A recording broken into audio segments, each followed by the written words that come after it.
What's up, guys? Welcome back to the final interview. I'm freaking exhausted today, man. People think this thing's easy, but I'm telling you, talking is freaking tiring. Anyways, we're up here. We're at the Iron House Gym in Henderson, Nevada, and I got my man who's got an AKA name because his first name is so difficult and the last name is so difficult that we just use his middle name. So Justin, Starbucks man, come on in. What's up, bro? Okay, so let's get this name thing just handled right now, dude. Get it out to the people. Okay, it looks really weird when you look at it, but when you break it down, it's pretty easy. That's what he told me. Nahum. It's spelled N-A-H-U-M, so when somebody sees it, they're like Nahum. Maybe over in Israel they'll say that, but over here in Las Vegas, America, it's Nahum. All right, it's like an N-A-Y-E-M, and it's biblical.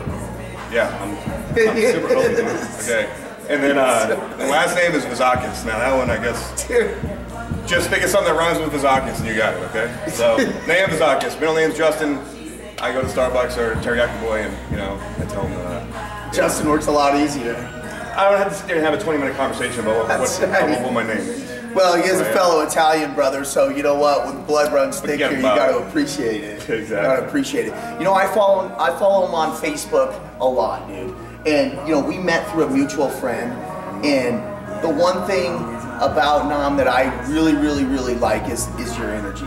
I mean, you put out a great energy, dude, and I think to me, that's what it's all about. You put out energy and you get that back, and this guy's full of energy, and so when you said, hey, dude, let me help you out, because I'll be honest with you guys, none of these people right here I would be talking to today without him. And so again, giving back, that's the way we do things, man, and I appreciate it. You had to put out the effort, and I told him I'm high maintenance, man, so helping me out isn't easy. Well, we're in the same industry. We're all high maintenance because we all compete, right? You know, and I find that a lot of people, not just in bodybuilding, but in general, a lot of people are just so negative. We're like so into drama, like especially with like reality TV and stuff. You know what I mean? It's just everything is so derogatory and negative. And I see too much of that stuff in my life, man. You know, and actually posting all that positive stuff, a lot of it's for me because I'm trying to keep myself positive. Right. But if in the process I'm keeping myself positive, I'm keeping everybody else positive. Well, and that's what you have to understand, and maybe you don't. So you need to know that everything that you affect people, and that's good. Dude. Yeah, you affect people on a big, and because I read your posts, dude, and I'm like you in that manner that I put those things up there because they're generally a reflection of myself or my life or something that's going on, right? And I find that I get this huge outpouring of people that follow me. Right. And so again, when I find somebody doing that same thing, I just want to make sure that it's recognized and it doesn't go unnoticed. So sure, I definitely above bodybuilding and all that stuff, the character is definitely there. Without a doubt, man. Thank you. I appreciate it. So talk to me a little bit about competing. We talked a little bit, and I had to get him right off the bat because he's a freaking bodybuilder. The dude has guns. He's jacked, and he went and tried men's physique. Okay. So let me clarify a few details there. All right. That was a long time ago. Okay, I was a different person back then. No, seriously. Okay, I got love for anybody that competes. All right. When the NPC first announced that that they were coming out with men's physique as a new class, I was like, well, you know what? I don't think I'm gonna be able to get up to 280. I got a lot of tattoos. I got a look that's not exactly straight bodybuilder-ish. Okay, I have a hard time gaining weight. I eat so much food. You know, so I figured, why the hell not? I'll try, and I'll get on stage in the board shorts and do a little, you know, thing. And I wasn't as big as I am now, you know. So I was told by a few people that that were real close with, you know, judges and NPC that they were like, it's basically for people that are not quite big enough to like go pro as a bodybuilder, that want to kind of find a happy medium. Okay, so I was like, happy medium sounds good to me, I'll give it a shot. But in that show, I did physique and bodybuilding, okay? And I guess I was still too big. And you can't, like crossing over like that, you can't find like you have to have a certain look for physique and a certain look for bodybuilding. You're right. So I couldn't mesh those together, but still, I thought I was in pretty damn good shape, and I placed last out of 36 people for physique, but I placed 4th in bodybuilding, so I still did pretty good. Not as good as I wanted to, obviously. I'm always aiming to, you know, win, like we all are. Right.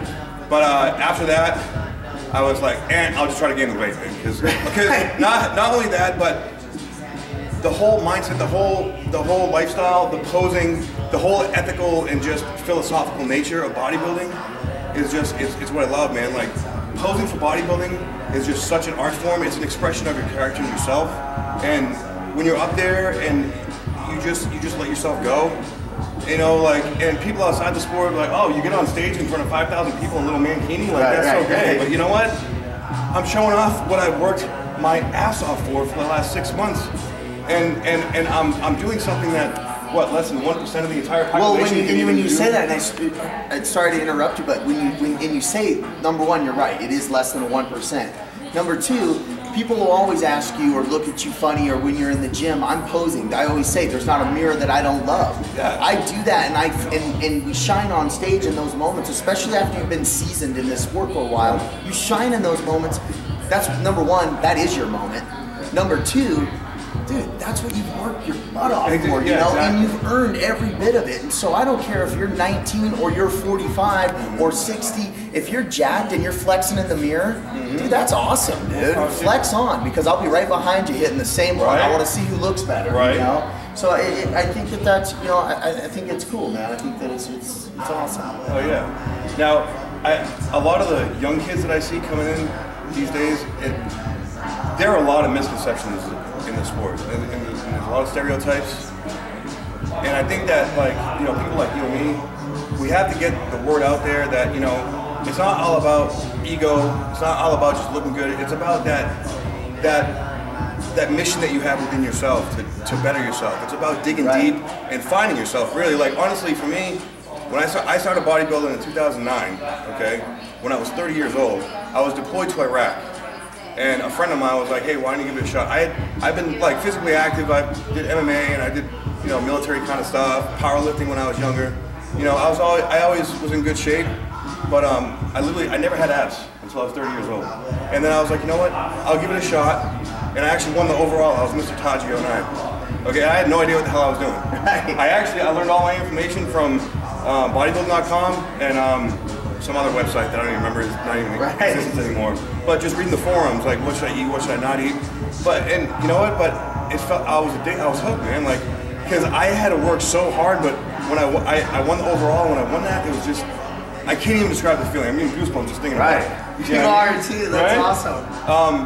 And whether you, like, for me, I got a lot of tattoos, and when you get up into the higher ranks, you know, it can, you know, it's held me back a little bit, but but I still live the lifestyle, and I still compete and train and eat just like them, because I love it, man. Well, what you talked about too is finding that drive and that passion and that deal, and you looks like you may have got, or sounds like you got that in other avenues in your life, and then bodybuilding became introduced to you, and you found it in that.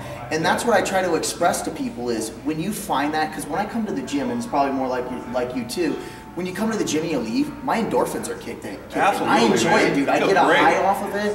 Yeah. And so, and I always tell people, when you feel good, you look good, you're unstoppable, man. Yeah. That right there is an unstoppable force. And so, you know, coming in here and finding that passion, exactly what you said, Nahum, finding that passion, that you get a lot more out of bodybuilding than just muscles. Absolutely. You get discipline, you get passion, you get desire, you get drive, all these things, and especially at the competitive level, because you give up, and you can attest to this, you give up everything in your life for this. And so, you know, if you're going to sacrifice that much, there's only a few things you can control in this sport. That's your work ethic and your conditioning. You know, so again, with that being said, it all starts and ends in the mind. No, it does. It's a 100% mind game, and I think as you get a little bit older, you realize that more and more in this sport. You know, absolutely. And being that you've been only in the sport. I mean, at 30. How old are you now? 35. I mean, dude, you're still really body-wise. Yeah. It's really fairly young to this whole thing. You know what I mean? Right. So, what's up next for you, bud? Right now, I'm actually finishing up school to be a massage therapist, and I'm working with a chiropractor to write my own book and develop my own modality. Because wait, what does that mean for the people? What does that mean for the people that wouldn't know? A modality is a general term for, like, style or method. Okay, but there, like, in the world of massage therapy, there's many different modalities or methods that you can use for a variety of different purposes. And what I'm doing in all other sports besides fitness competition, they have pre and post event body work is what we call it, okay? And as I was learning this stuff, I was like, you know what? Bodybuilders don't have that because, you know, it's a common assumption that, like, say you go get a massage the day before your show, it's going to cause inflammation, make your whole body and all that. There are so many other modalities out there that can actually not only target specific muscles, like specific muscle inflammation, but within the muscle cell, also like calm your mind down, help reduce stress, which will reduce the chances of you holding water too. So I'm doing a lot of research, and as I do my research, I'm writing my book more like as a journal kind of. But my plan is to develop a modality for pre-competition and post-competition body work, so that it'll help bring out, make the muscles pop better without using other alternative, more dangerous methods. Okay, reducing stress so that, you know. And that's huge, because if you, as a competitor, it won't matter where you're at in your life cycle of competing. You still get stressed, man. I mean, it's always a stressful deal because you got that one shot. So and then post-competition, help push fluids in you faster to get you rehydrated quicker. Again, anti-stress, stress you out, you know, kind of refeed and rehydrate your body and mind. So that's my big plans for right now as far as that's concerned. And I train people. So I'm always going you do personal training and stuff too? I do personal training, I do coaching. Where can anybody get a hold of you if they want to get a hold of you for personal training? Or now, do you do any of the massage stuff? Like, are you actually out doing that as well yet? No, I can't really do it because until I'm licensed. Whole license deal going? Yeah, I'll be licensed in hopefully at the end of June. Cool. Okay, so but I like to incorporate. I'm not just like a lot of people have a lot of misconceptions about massage therapy too, and there's actually a lot of ways that bodybuilders and fitness competitors can actually benefit from it, like in a ton of ways. In fact, if you never heard of trigger point therapy, Google it, check it out. I'm telling you, you gotta give it a try. It is amazing. Well, that's Dusty has me do some of that stuff with a lot. Nice. You know, and it's kind of trippy that she'll work over here to get over here to release, dude. It's but then all of a sudden you feel like 10 pounds later, you're like, woo, I want to go squat a truck. It's crazy. Definitely different. It really, and I also, I'm a few credits shy of my bachelor's in psychology right now. So, and also, like, coming from, I was in the military for 10 years, being a combat veteran. You know, I was pretty screwed up when I came back. I was an EOD tech. Do you know what that is? No. I defuse bombs. IED. I render safe IEDs. Okay, so I saw some pretty gnarly stuff over there. And it was kind of hard to readjust to civilian life, but when you go through that, it gives you a very different perspective on life. I think that's why I like a lot of people look at me, or like guys like us, and they think, oh, well, you know, he's cocky or he's arrogant, or, you know, he's a douchebag. But then they talk to me and they're like, dude, your personality is nothing like what your physical appearance. And I think that you know, like I'm trying to push that out there so that we can. Dude, the fact that you say that is so funny and big, and because the truth is that we will be called all these things except for a nice person. Because of a muscle, or because you're a good-looking dude, or because of something, you know. And the reality is that when people get to know guys like us, we're really down to earth, man. Nice, you have a whole different personality. And I say this a million times. Bodybuilding is a part of me, but it doesn't define me. Exactly. You know, and so, and I know that it doesn't define this man, and that's why I wanted to get you on the show, man, because you think beyond just what the normal standard of thinking is. Well, and you have to, because if you don't do that, bodybuilding will suck you dry. Yes, it will destroy your life. It really will. Yeah. And so you have to find that kind of peace within yourself to still be a competitive athlete, you know, but, you know, still do good for the sport. But, and that's why, like, I love helping out everybody else. I love giving back. The whole gig, you know. So it's my pleasure. What about stage time? What are we talking about as far as actually getting up and competing on stage again? As far as getting back on stage, it's a good question, man. I'm really not sure. I'm thinking I was gonna give this year to kind of get the massage therapy down, get my business rolling. Probably. I'm shooting for USA in 2015.